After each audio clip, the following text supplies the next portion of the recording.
Welcome to the deep dive. This is where we take a whole lot of information, boil it down, and give you the essential insights. Saves you time, keeps you sharp. Exactly. And you're here because you want to get straight to the point, but, get the real substance. Right. So today, our mission, our deep dive, is all about mapping out ways to keep life active, fulfilling, well into your 70s and 80s. Yeah, we've dug into some really insightful YouTube videos for this one. Think of it as a shortcut to understanding some key strategies. What kind of stuff are we talking about? Well, things like, what do you do if walking gets tougher? Finding enjoyable alternatives.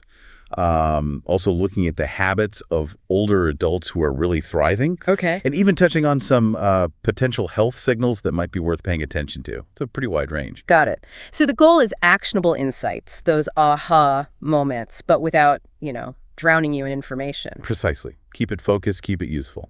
Okay, let's jump in. Our first source is a video called 70, 80 years old, walking less. Try doing these 9 things instead. It hits a common issue head on, right? Walking might become more challenging. But the core message is really positive. It's not saying, okay, time to slow down entirely. It's about finding sustainable ways to maintain mobility, mood, energy. Sustainable habits. I like that. So what's the first alternative they suggest? Well, interestingly, it starts foundational. Before even getting to specific exercises, it talks about getting adequate sleep. Sleep. Okay, yeah. Seems basic, but probably overlooked. Hugely overlooked. The video really drives home how massive the impact of good sleep is, especially in these later years. It's not just about feeling rested. It's more fundamental. Absolutely. It's tied to physical repair, memory consolidation, emotional regulation, all that critical background stuff our bodies and brains do. And our sleep does change as we get older, doesn't it? It often does, yeah. The video mentions it can become less deep, maybe more fragmented. That deep restorative sleep might be harder to come by. So what can you do about that? Well, they shared a nice little anecdote. A grandmother who just focused on simple things. A consistent bedtime routine, making her bedroom calm and quiet. And it helped. Big time. More energy, better mood. It just shows how powerful those simple habits can be. And experts in the video back this up. How so? They link good sleep directly to better memory, sharper cognitive function, which is crucial for independence, right? And more stable mood. Helps navigate life's bumps. Makes sense. And physically. Physically, it's prime time for repair, strengthens the immune system, helps manage stress. It's really holistic. So prioritizing sleep isn't just about avoiding being tired. It's like investing in your overall quality of life. Exactly. It gives you the foundation, the energy, the clarity to actually enjoy things, time with family, hobbies, staying active mentally and physically. Okay, solid start. What's next after sleep? Then it moves into yoga. And again, maybe not what everyone pictures. Right, not the super flexible pretzel poses. No, not necessarily. It's positioned more as this blend of gentle movement, relaxation, mindfulness. Holistic. Low impact, I imagine. Very low impact. Great for improving flexibility, building some strength, helping with mobility, makes those everyday tasks easier. Plus, it really helps with stress and mental clarity. Did they have an example for this one too? They did. A 70-year-old woman who started yoga for back pain. Okay. And she found relief, sure, but also gained strength and this unexpected sense of inner peace. Wow. And is it accessible? Like if you've never done it before? Totally. That's a key point. There are community classes, online videos, even chair yoga, gentle yoga, options for almost any level of mobility. It's about mindful movement, breathing, being kind to yourself. Nice. Okay, what else? Tai Chi. Yeah. Ever seen it? That slow, graceful movement. Yeah, often in parks, right? Looks very calming. It is. They call it meditation in motion. And it's fantastic for both physical and mental well-being. How so physically? Big one is reducing fall risk. Those controlled movements really improve coordination, balance, strength, and just your awareness of where your body is. Falls are a huge concern, so that's really important. Definitely. And mentally, it's centering.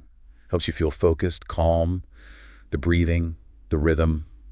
It's very stress relieving. Any stories with Tai Chi? Yep, a 76-year-old man. Had balance problems for years. Started Tai Chi. And it helped his balance. Significantly. But he also talked about finding this real sense of peace, like it quieted his mind. That sounds appealing. Easy to get started. Super accessible. You can do it anywhere. No special gear needed. It adapts to different fitness levels. It's all about that mind-body connection. Okay, sleep, yoga, Tai Chi. What's number 4? Lightweight training. Now, don't let the word training scare you off. Okay, not talking about powerlifting here. Not at all. It's about using light weights or even resistance bands or your own body weight to maintain muscle strength. Really important for fighting off that age-related muscle loss, sarcopenia. Ah, sarcopenia. Yeah. And they shared a story about a 77-year-old man who was finding walks difficult. Added some lightweight exercises. And he got stronger. Noticeably stronger, yeah. Made daily tasks much easier. Experts in the video stressed how safe and effective it is for building strength without high injury risk. And it's never too late to start, I assume? Absolutely not. Even small gains make a difference. You see results relatively quickly, which boosts confidence, independence. Can you do at home? Easily. Dumbbells, bands, body weight. Very cost-effective. Plus, there are mental benefits too. Better mood, stress relief. Good stuff. Okay, we're moving inward a bit now. Yeah, next up is mindful meditation. Okay. Heard a lot about this. How does it fit in here? It's presented as a really powerful tool for stress reduction, mental clarity, kind of transforming your experience, especially with the stresses that can come with aging. So it's about focusing on the present. Exactly. Training your attention to come back to now instead of getting caught in worries about the past or future. Yeah. Huge for emotional well-being. And does it work? Any evidence? Research mentioned in the video suggests it enhances emotional well-being and cognitive function in seniors. And there was a story of an 85-year-old man. 85? Wow. Yeah, who used meditation to manage anxiety. Found it really helped, but also gave him this deeper appreciation for small everyday moments. That's lovely. Is it hard to learn? Surprisingly simple, and you can do it anywhere, anytime. No equipment needed. Even just a few minutes a day can make a difference. Less anxiety, more inner peace. It nurtures self-awareness. Might even help physically, like with sleep. Can do, yeah. Better sleep, maybe even blood pressure, immune function. It's all connected. Okay. What if mobility is a really significant issue? Great question. That leads to the next one. Chair exercises. Exercises you do while sitting down. Exactly. Super accessible, very safe if you have balance or mobility concerns. You get support from the chair while still working on flexibility, strength, circulation. Adaptable too, I guess. Highly adaptable, tailored to your own needs. They shared a story about an octogenarian grandmother An octogenarian. Okay. who found renewed energy through chair yoga. Helped her balance her strength for daily tasks. It shows even simple movements make a difference. Reduces joint stiffness too. And you could do it in group for social connection. Absolutely. Fosters independence, but group settings add that social element. And again, no fancy equipment needed. Lifts mood, sense of accomplishment. Makes sense. What's number 7? Something different. Takes us outside. Gardening. Ah, gardening. I can see that. It's active, but gentle. Totally. The video calls it holistic, nourishes body and soul. It's physical, yes, but also mentally satisfying. Very calming, connects you with the earth. There was a grandpa story, wasn't there? Yeah. Found so much joy in it. Plus the digging, planting, weeding, that's real physical activity. Improves strength, coordination, flexibility, but low impact. And the mental side. Huge. Connection with nature, meditative quality, reduces stress, clears the mind. And that sense of accomplishment, watching things grow. Very rewarding. Helps anxiety, improves focus. Can you garden if you don't have a big yard? Sure. Raised beds, containers on a balcony, even indoor plants count. It's very adaptable. Okay, 2 more alternatives. What's number 8? Swimming. Often called one of the best low-impact exercises. Right. Easy on the joints. Exactly. That feeling of restlessness is great. Offers a whole range of physical and mental benefits. Like what? Well, there was an 82-year-old woman in the video, passionate swimmer. Said it eased her stiffness, gave physical relief, plus emotional joy. So it's a good workout. Full body workout, yeah. Great for cardiovascular health, boosts circulation, heart health, but without harsh impacts. Water resistance builds strength, improves flexibility. Safer if you have arthritis, maybe. Much safer, generally. Lower injury risk than high-impact stuff. And mentally, being in the water can be incredibly calming, almost meditative. Reduces anxiety. Lots of ways to swim too, right? Laps, water aerobics. Exactly. Accessible for different fitness levels. Even just gentle movement in the water helps. Okay, last one. Number 9. What underpins it all? Back to basics. A balanced diet. Ah, food. Can't forget that. See what? Nope. Essential for health, vitality, overall well-being in your 70s and 80s. The video really stressed this. Our needs change as we age, don't they? They do. Calorie needs might go down, but the need for certain nutrients actually goes up. And diet impacts everything. Physical health, mental clarity, mood, quality of life. Do we absorb nutrients differently too? Sometimes less efficiently, yeah. Things like calcium, vitamin D, B12. So focusing on nutrient-dense whole foods is key. Like fruits, vegetables, Fruits, veggies, whole grains, lean proteins, healthy fats. the good stuff. There were stories of people feeling much more energetic, mentally sharper, even happier, just by improving their diet, reducing sugary snacks, adding more vegetables. It makes a real difference. Huge. Getting enough calcium and vitamin D for bones, omega-3s for the brain, protein for muscles.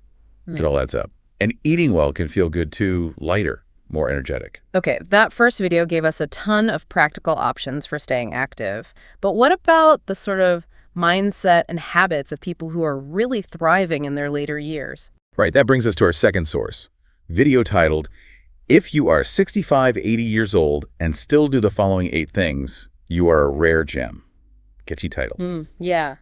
So this shifts from specific activities to broader habits. Exactly. It frames these as deliberate choices that define a fulfilling life in your 60s, 70s, 80s. And the first point, it echoes what we just discussed. Physical health. Yep.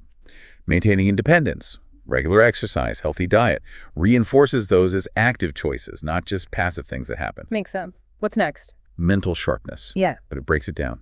Active learning, problem solving, and curiosity. Okay, active learning, like reading, puzzles. Exactly. Reading diverse stuff. Puzzles, learning a language, maybe online courses, keeping the brain engaged. Problem solving is about tackling challenges positively, creatively, and curiosity. Just staying open to new ideas, new experiences. Keep learning, stay curious. Got it. What else makes someone a rare gem? Strong social connections. Building and nurturing relationships, family, friends, community, based on respect, care. So actively seeking out social life. Joining clubs, volunteering, engaging, and contributing back to the community, mentoring, helping others. That sense of connection is vital. Absolutely. Okay, what's habit number 4? Financial security. This covers responsible budgeting, planning for retirement, aiming for financial independence. Practical, but important for peace of mind. Definitely. Less worry allows for more enjoyment. Then number 5 is emotional well-being. Which involves Maintaining a positive outlook, focusing on the good. Resilience, bouncing back from setbacks, learning from them, and having a sense of purpose, finding meaning in passions, hobbies, contributing. positive outlook, resilience, purpose, powerful combination. What's 6? Spiritual growth. Interestingly, it kind of reinforces those same ideas. Yeah. Positive outlook, resilience, purpose, but frames it more around inner development, finding deeper meaning. Like an inner compass. Okay. 7. Continuous learning. Again, a theme.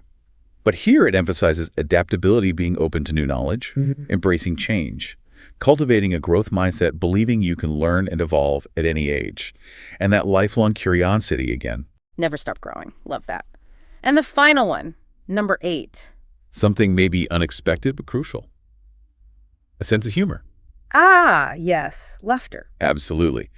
Appreciating laughter, approaching life with lightheartedness, not taking things too seriously, cherishing playfulness, simple pleasures. Laughter is good medicine, they say. Okay, that's a great picture of thriving. Now, we're shifting gears quite a bit, aren't we? The next source sounds more like a warning. It does have a more cautionary tone, yes.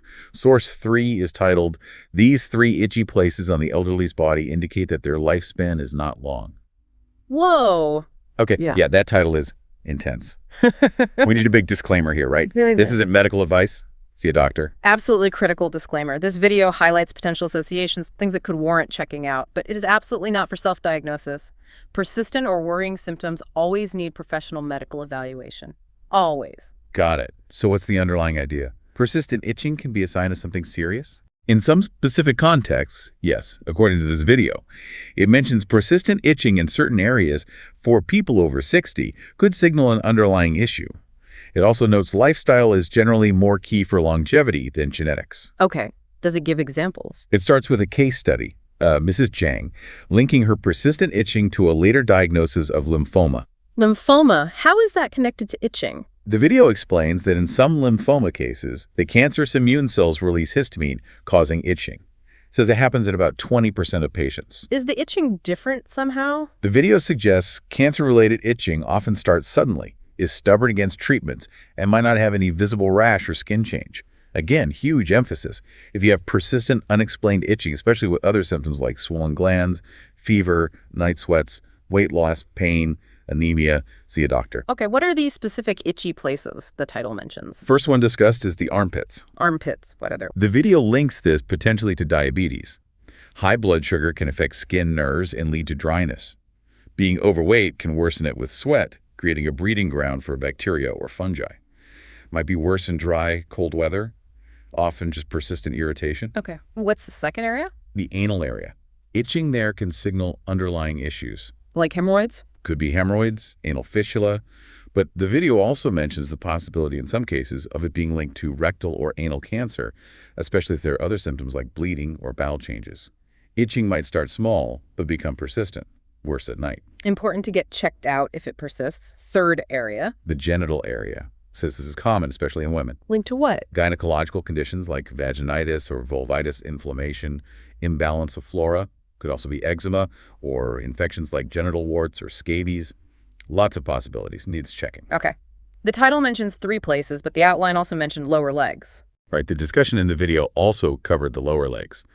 Persistent itching there could be a sign of hypothyroidism, underactive thyroid slowing metabolism, causing dry skin. Why the lower legs specifically? Fewer oil and sweat glands there, so more vulnerable to dryness, especially in colder months. Might come with scaly skin, feeling cold, paleness, tingling. The video mentioned distinguishing different types of itching, dry versus damp. Yes, it referenced a Dr. Wong who categorized itching. Yeah. Dry itching is common in older adults due to reduced oil sweat. Damp itching, he suggested, might be linked to underlying things like liver kidney issues, diabetes, or just excessive moisture. And scratching makes it worse. Right. Always. Creates a vicious cycle, leads to redness, rough skin, pigmentation changes, even bleeding, and infection risk. Did Dr. Wong offer any prevention tips for the common dry itching? Yeah, general stuff like diet, focusing on manganese and vitamin-rich foods, cutting back on high-fat sugar, spicy, cold stuff. Skincare, good sleep, avoiding scratching, using cool water, moisturizing, maybe bathing less in dry seasons, and being aware of environmental triggers. Okay, definitely a source to take with caution and the reminder to see a doctor. Phew. Let's move to the final source. This one sounds relationship-focused. It is. Source 4 is, why do women start to dislike their husbands as they get older? The reason is very practical. Another direct title. Yeah, definitely grabs your attention. What's the core idea here?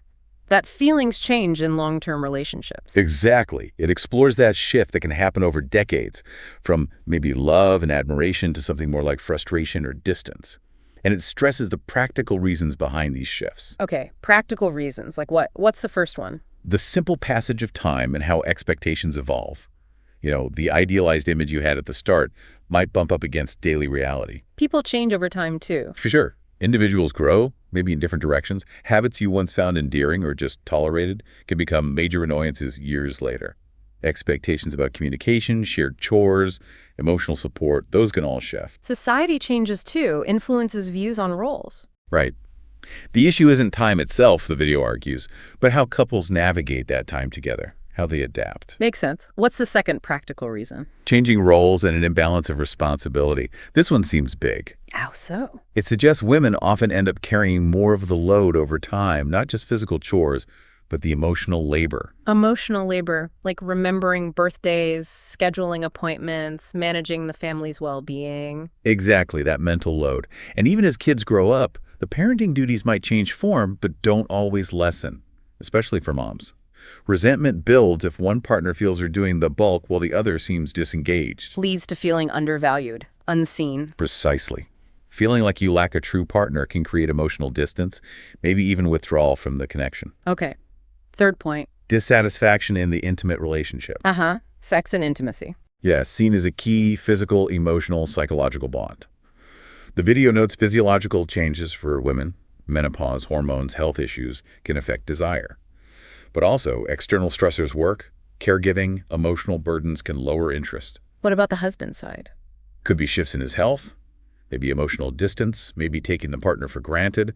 When those needs for affection, connection aren't met, it can lead to feeling undesirable, unappreciated, disconnected. And that lack of intimacy probably spills over. Definitely. Creates a wider emotional gap. Fourth reason, unresolved conflicts and lack of communication. Communication breakdown, classic issue. Yep. Small issues get swept under the rug, pile up over years, become big problems. Feeling unheard or misunderstood is deeply painful, can lead to emotional detachment for self-preservation. Erodes trust, too. Big time. Avoidance of tough topics just widens the divide. The video stresses communication is about listening, validating feelings, and finding solutions together. Okay, number 5. Personal growth and self-awareness, especially in women as they age. How does that play into it? Life changes empty next. Career shifts can trigger self-reflection. Women might reassess goals, dreams, desires beyond traditional roles, discover new strengths, interests. And then they might look at their relationship differently. Exactly. Question their contentment. Might feel disillusioned if their partner hasn't grown similarly or hasn't invested in the relationship's evolution. 6th reason mentioned. Changes in physical appearance and attraction. A sensitive one? Yeah. Aging affects appearance. That's natural. Right.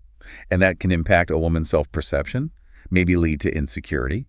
Feeling less desirable can hit self-worth. If that's compounded by a perceived lack of affection or attention from the husband, It creates more distance. it can, yeah. Yeah. It's that interplay between physical changes and emotional support. Okay. Reason number 7. Financial stress and lifestyle pressures.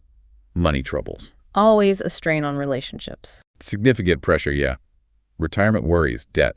If partners aren't aligned on financial goals or priorities, it causes conflict.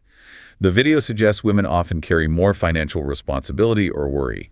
That emotional toll can break down communication further. Exacerbates other issues. Got it. 2 more. Number 8. The need for respect and equality. Fundamental emotional need. Especially as you get older. Seems so. Feeling your efforts are acknowledged, your individuality recognized, your needs validated. Wanting equality in contribution and support. Feeling undervalued leads to withdrawal. Respect and equality fuel everything else: support, intimacy, trust, communication. Makes total sense. And the final practical reason, number 9. The desire for change and new experiences. Like wanting something different later in life. Yeah. Maybe after kids are grown, careers winding down, a longing for freedom, adventure, personal growth, exploring things put on hold. What if the husband doesn't share that? That's the tension. Lack of support for these desires can lead to feeling trapped, unfulfilled. Those unmet longings can cause dissatisfaction, making someone reevaluate the whole relationship. Wow. A lot of very practical, very real factors in how relationships evolve over the long haul. Definitely paints a complex picture, grounded in everyday realities. So that wraps up our sources. We've covered a lot today, from specific ways to stay active like yoga and Tai Chi, to understanding potential health flags like persistent itching. Right, and those broader habits of thriving older adults: curiosity, connection, purpose, and finally, the very real practical dynamics that shape long-term relationships. It's a real deep dive into aging well, hitting physical, mental, social, and even relational aspects. We really hope you, listening, can take some time to just mull over this information. See what resonates, what insights feel actionable for you, or maybe for loved ones in your life. Yeah, absolutely. And maybe to leave you with something to think about, considering how interconnected all this is, physical health, mental sharpness, or relationships, what's maybe one single step, even a small one, you could take starting today to intentionally foster a more vibrant and fulfilling future for yourself? That's a great question to ponder. Keep exploring these topics, keep asking questions, maybe share your own thoughts if you feel inclined.